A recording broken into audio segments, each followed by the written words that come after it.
Hello and welcome back to the channel. If you're new here, hi, you're very welcome. This is Reading the Past and I'm Dr. Cat. And today I want to look at another purported villain from English history, Mary Tudor, later known as Mary I of England, and even later still, perhaps by some, better known as Bloody Mary. But how does she earn this particular moniker? In fact, does she earn it? Does she deserve to be known in these quite unflattering terms? Well, we're going to explore that today.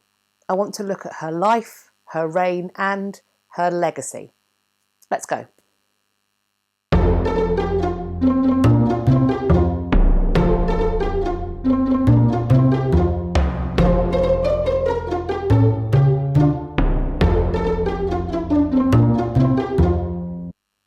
Mary Tudor was born to Henry VIII of England and his first wife, Catherine of Aragon, on the 18th of February 1516.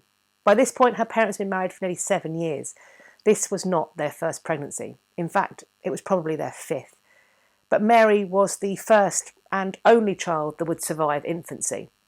Catherine would fall pregnant 2 more times after the birth of Mary, and in both cases, those children would not survive either birth or infancy. Henry, as we know, was desperate for a son and heir.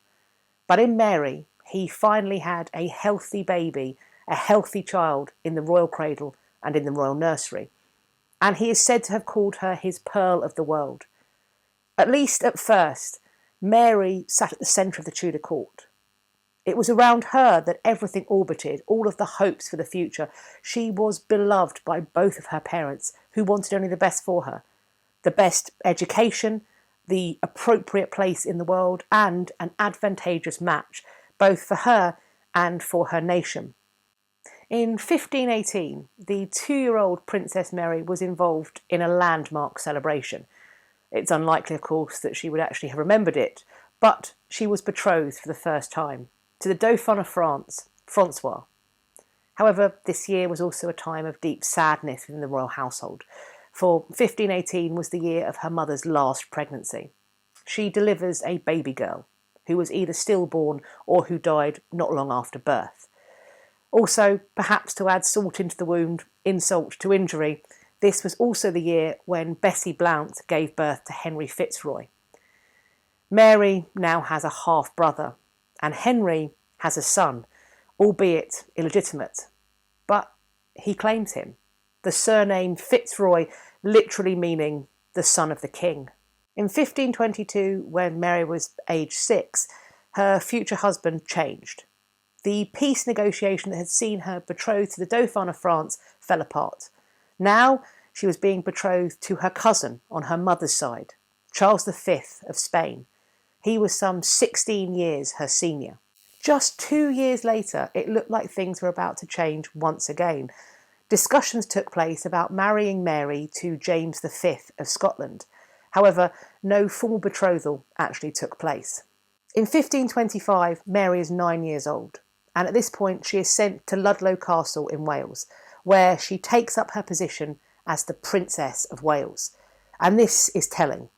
Since the time of Edward I, all of the heirs to the English throne had taken up this seat as Prince of Wales. Now we have a princess. This is a clear sign to everybody. Mary is Henry's heir. She needs to be educated as befits a prince of the realm, and Catherine of Aragon certainly was keen to ensure this.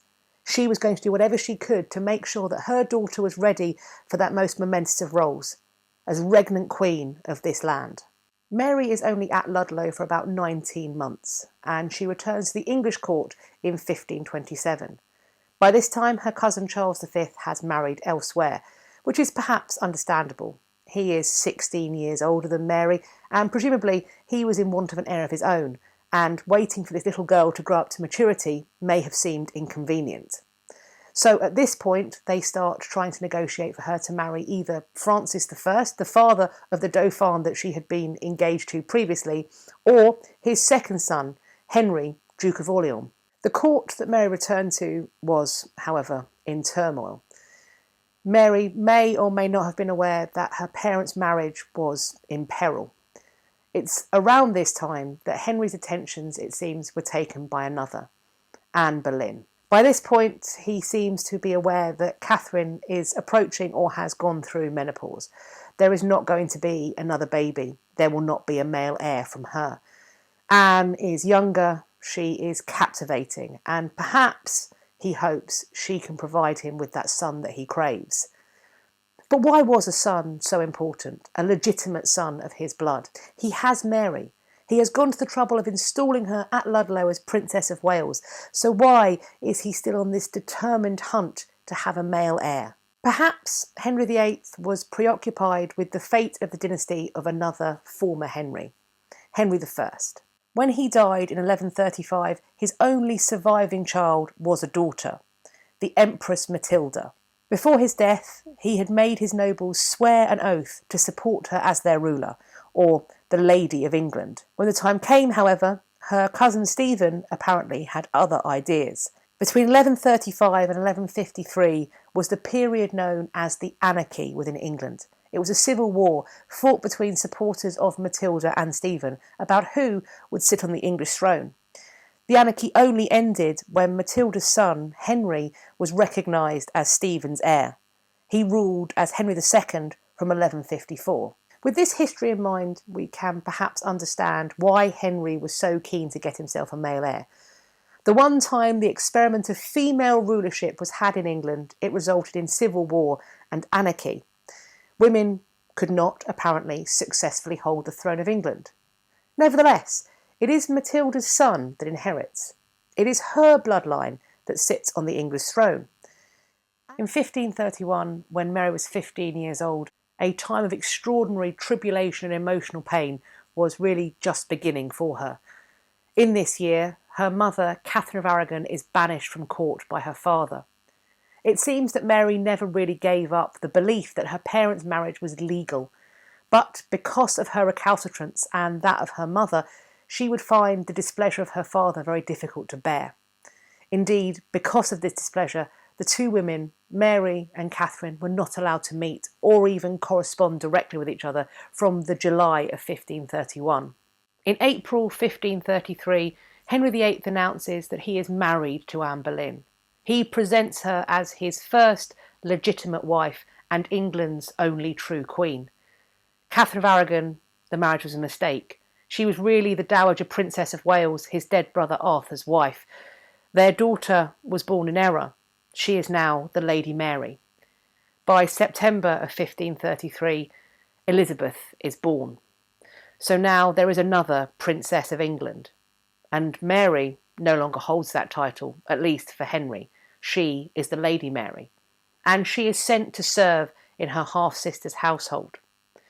So this 17-year-old girl, who had been Henry's pearl of the world, Princess of Wales and heir to the throne of England, now finds herself the bastard child of separated parents, who now must sit in service to her half-sister, whose own mother is really quite the bully when it comes to Mary.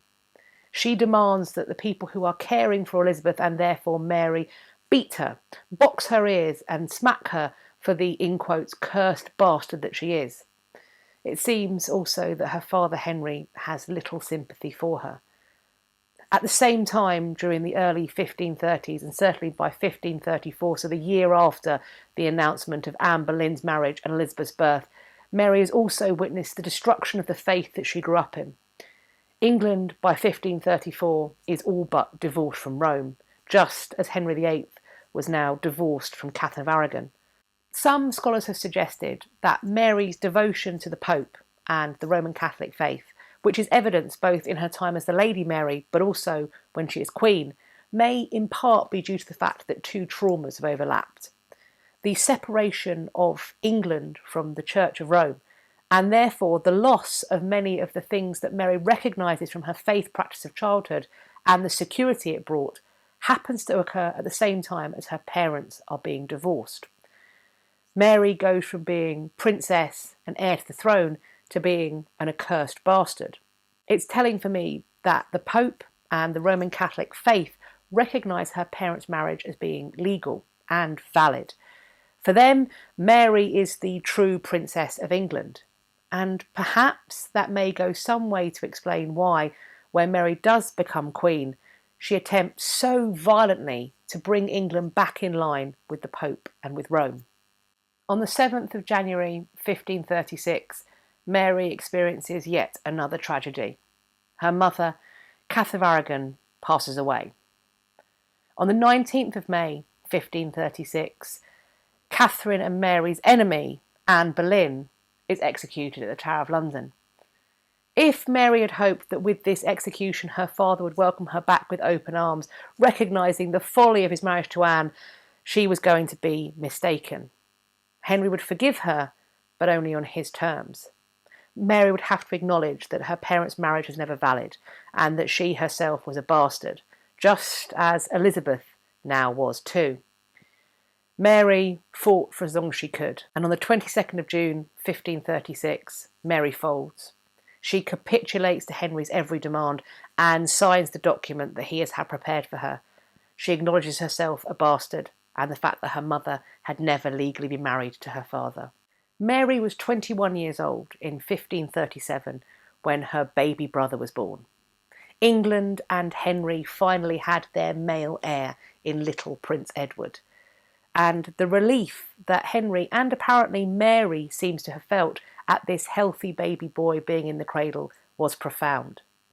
Mary acts as godmother at the christening of her little brother. Of course, Henry's marital adventures do not stop with the death of Jane Seymour after giving birth to Edward.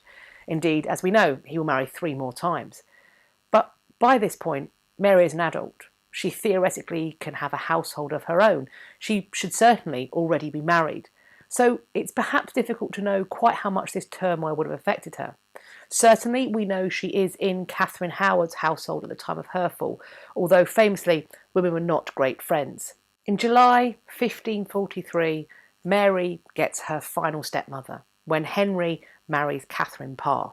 For the years following this, up until her father's death, it seems that Mary enjoyed a rare period of peace. We see her being painted here in 1544.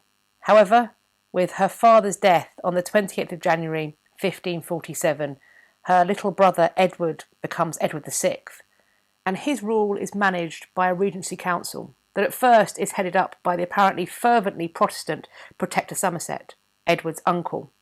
At various periods in Edward's reign, Mary finds herself under extreme pressure to conform to the religious settlement set down by Edward and his councillors. This religious settlement is like none other that's been seen in England. It is more stridently Protestant than anything put in place by her father, and Mary simply cannot conform. The Edwardian prayer book and also the desire for Edward and his councillors to remove any superstition as they saw it from the practice of English faith meant that for Mary and for people who grew up in the Roman Catholic faith like she did, their faith practice would have to alter drastically.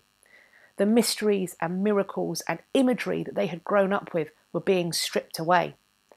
Perhaps for Mary, this was her last link with the mother that she loved. They shared that faith together. This new faith would be completely unrecognisable to her. It was even more reformed, even more Protestant than anything she had known under her father. Is it any wonder that she rebelled against it, that she sought out ways and means to continue to practice the faith in the manner that she best knew and loved? The year 1553 was one of momentous importance for Mary. Arguably, it was the most important year of her entire life. It is marred by tragedy.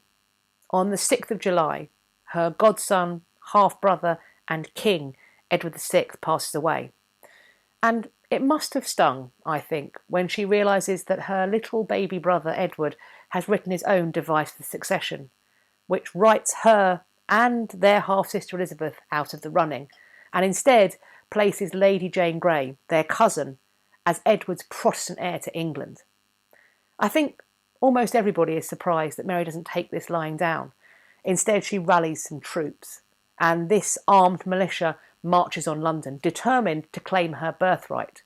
She is successful, and by the 19th of July, Lady Jane Grey's rule and government has fallen, and Mary is recognised as England's queen.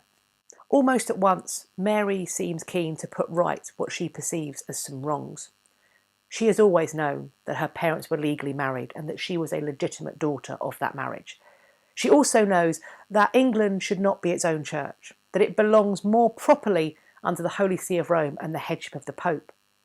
To achieve this, she thinks it necessary that she marry and produce that Roman Catholic heir that will maintain that bond between England and Rome. So she turns to her maternal family, to Charles V, the Holy Roman Emperor in Spain. They had been betrothed once.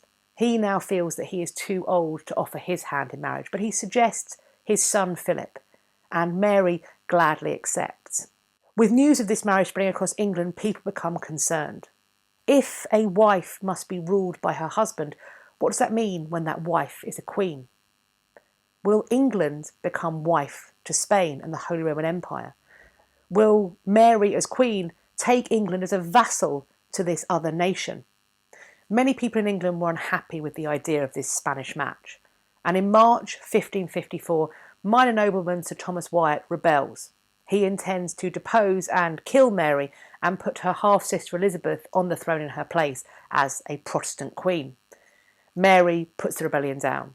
Wyatt is beheaded and Elizabeth placed in the Tower on suspicion of treason, although it cannot be proved, and she is later released.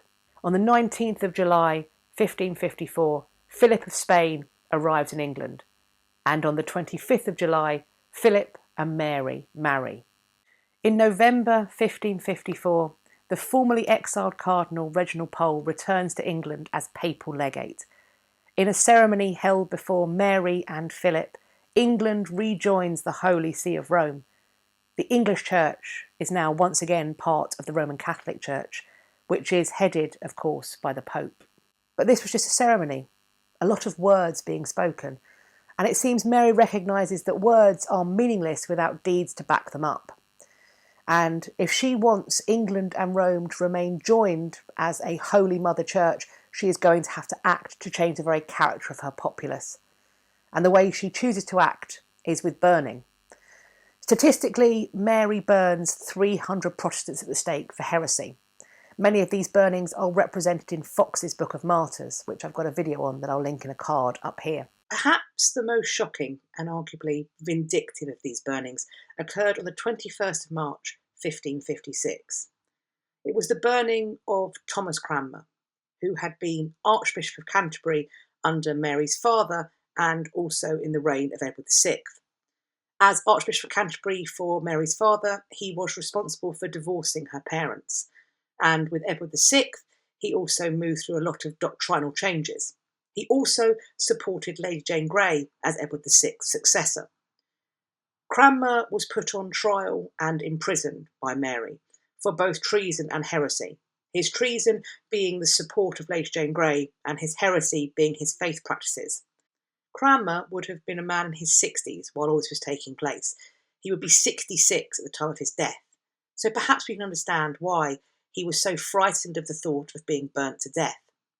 So much so that it led him to recant his faith.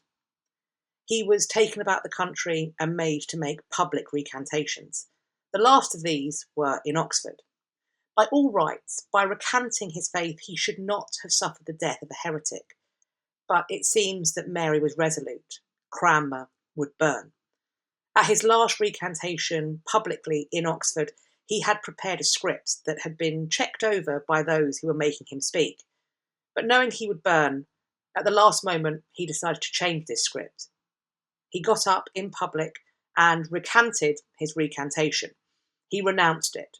And when it came time for him to be burnt, it was his right hand that he placed into the flame. And this we can see being represented by John Fox. His right hand had signed that hated recantation. What Mary seems to have done is taken an absolute propaganda win. The public recantation of the leading Protestant churchman of the age, and she has then turned it against herself. She has made him a martyr. And in doing so, it seems to me at least that she has taken personal feeling and a desire for vengeance and put it before the fate of her nation and also of her faith and its future in England. These burnings, coupled with the visceral way that they have been represented in John Fox's Book of Martyrs, might go some way to explain just how Mary's legacy became so blackened. However, while clearly 300 burnings is a terrible and frankly terrifying thing to even conceive of, we should perhaps put it into perspective. What sorts of numbers of executions are happening before and after Mary? During the reign of Henry VIII, if we attempt to look at the number of executions that are carried out on his orders, the numbers vary wildly. Some people say that he executes 37,000, which is a massively high number, while others go even higher still, saying that it was 72,000. Some disagree completely, saying that both numbers are a wild exaggeration. And in the case of heretics, if we are comparing like with like, Mary with her father, he only executes 81. That isn't to say he wasn't incredibly barbaric. He executes not one, but two wives, something that was unknown in English history. Equally, in the execution of Margaret Pole, a woman of royal blood who was 67 years old, her beheading by axe goes down in the annals as one of the most grotesque things to ever occur. It is also during his reign that the first woman was tortured in the Tower of London, Anne Askew. Also, his reign witnesses the first woman's head being displayed on London Bridge, Elizabeth Barton, the Holy Maid of Kent. For Mary's sister, Elizabeth, during her reign she is credited with the execution of some 600 people based on matters of faith. However, there aren't many burnings in these faith prisoners. Perhaps it's quite savvy of Elizabeth. When she finds crypto-Catholics or Jesuits, she doesn't execute them based on their faith. Rather, she makes their crime treason, and they suffer a traitor's death instead. In addition to her prisoners of faith, it is often said that she is responsible for many other executions that may number in the thousands. So why does Mary get all the flack? She isn't the only one executing people based upon faith, and certainly both her sister and her father have far higher numbers. Is it simply the fact that she's cramming all of this into a shorter time period? Or is it a case that history tends to be written by the victors? And in the case of Mary, her legacy is written during the reign of her sister, Elizabeth. It's during Elizabeth's reign that John Foxe's Book of Martyrs gets published. Is this the reason why? Elizabeth has won, Mary has lost, and Elizabeth gets to write her legacy. But for a time, at least, it didn't look like Elizabeth was going to be the winner. It certainly looked to many that Mary had won the day. Soon after her marriage to Philip, in the autumn of 1554, doctors informed Mary that she could be assured that she was indeed pregnant. With the return to Rome of November of 1554, Mary had the full deck. She had her Catholic husband, her Catholic England, and now a Catholic heir in her belly. But by the following June 1555, it became clear this was not the case. There was no baby to be born. Pregnancies don't last that long. And what many have called a phantom pregnancy is believed to have taken place. That Mary, so desperate to be a mother, to provide a Catholic heir for her England, that she essentially imagined herself into the symptoms of pregnancy, that through her mind she made her body swell. And while this does happen, it is possible, it is perhaps a little unfair. It kind of feeds into this narrative of mad, bad, broody, bloody Mary, doesn't it? She's so unhinged and desperate for a baby that she fantasises herself into seeming pregnant. It's also possible that rather than this being a phantom pregnancy, that Mary had ovarian, cervical or womb cancer, and the swelling that she experienced was down to that this was the cancer that would eventually kill her. In September of 1555, Mary experiences another loss. With no baby in the cradle, and perhaps, if we're being kind to him, with pressing matters to attend to overseas, Philip leaves England for the continent, and he leaves Mary behind. She was, it said, bereft at him having left, and would sit watching the rivers of the Thames that had taken him away in the hope that she would see him return. Once again, Mary finds herself alone. Somebody that she loves has been taken from her. Between 1557 and 1558, Mary involves England in her husband Philip's wars on the continent. These were wars that really England had no business being part of, except for the fact that Mary had married Philip. If we think back to all of those people who had issues with the match, perhaps we can see why now. Because in January 1558, absolute disaster strikes. England's last foothold in France, Calais, is lost. On the 17th of November 1558, Mary is aged 42 when she passes away. So I'd love to know what you think of this video, and particularly what you think of Mary I, her life and legacy. Was she Bloody Mary for you? And if so, is she still? Do you think that the things that she did during her life and reign earned that title? Or do you think it's wildly unfair that her life, legacy and name have been so mistreated down the centuries? If you do think it's unfair, what do you think the reason was? What or who is responsible for her being so maligned in this way? Let me know in the comments section down below, or come and find me over on my social media. I'll leave links to my Instagram and Twitter in the description box down below, so you can follow me there and we can continue this conversation. I do hope you've enjoyed this video and found it useful. If you did, then please let me know by hitting the thumbs up. Please also subscribe to this channel and click the bell icon so that YouTube tells you when I've next uploaded. I hope you're going to have a great day whatever you're doing, and I look forward to speaking to you all in my next video. Take care of yourselves. Bye-bye for now.